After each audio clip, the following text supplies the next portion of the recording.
Je suis Abdou Diouf, directeur général du groupe ISM. Directeur, vous mettez l'accent dans votre formation par rapport au leadership. Est-ce que le contexte dans lequel nous vivons, africain, avec ces frontières devenues fragiles aujourd'hui, ces tensions politiques, cette fuite de cerveau, tout ça que vous mettez en avant pour permettre à ces jeunes, une fois le diplôme obtenu, de pouvoir s'armer pour relever les défis? Exactement, vous avez tout compris.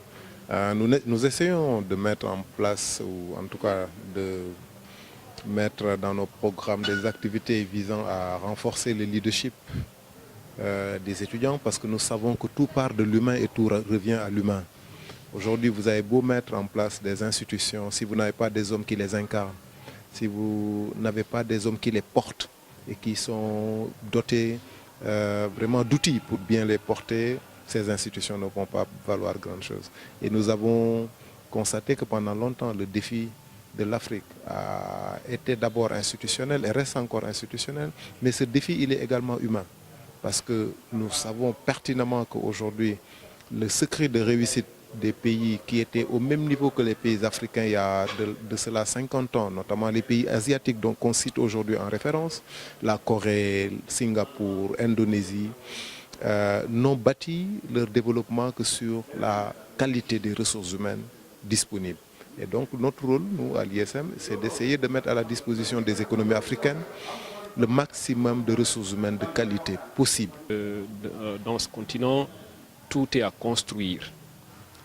Même si nous sommes confiants parce que nous avons quand même une certaine maîtrise de l'ingénierie pédagogique et que nous pouvons être assurés que les étudiants ont été formés et bien formés,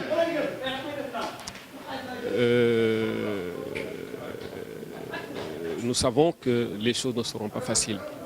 Pourquoi? Parce que il nous faudrait aujourd'hui arriver à bâtir un système éducatif qui prend en charge les besoins sociétaux. Et c'est pourquoi j'ai aussi insisté en disant qu'il faudrait que ces jeunes diplômés s'inspirent de certains grands panafricanistes comme Kwame Nkrumah, comme Patrice Lumumba, comme Cheikh Anta Diop, pour pouvoir relever les défis qui assaillent ce continent africain. J'ai l'habitude de dire que je reste convaincu qu'au-delà de certains facteurs qui sont visibles, les conflits sont aussi dus à l'ignorance. L'ignorance aussi de la culture des autres. À tous les ressortissants des pays africains qui parfois font une trentaine, de pouvoir vivre cette mixité, de pouvoir vivre cette diversité culturelle, ethnique. Et ce faisant, quand on se connaît mieux, on est prêt à faire avec autrui.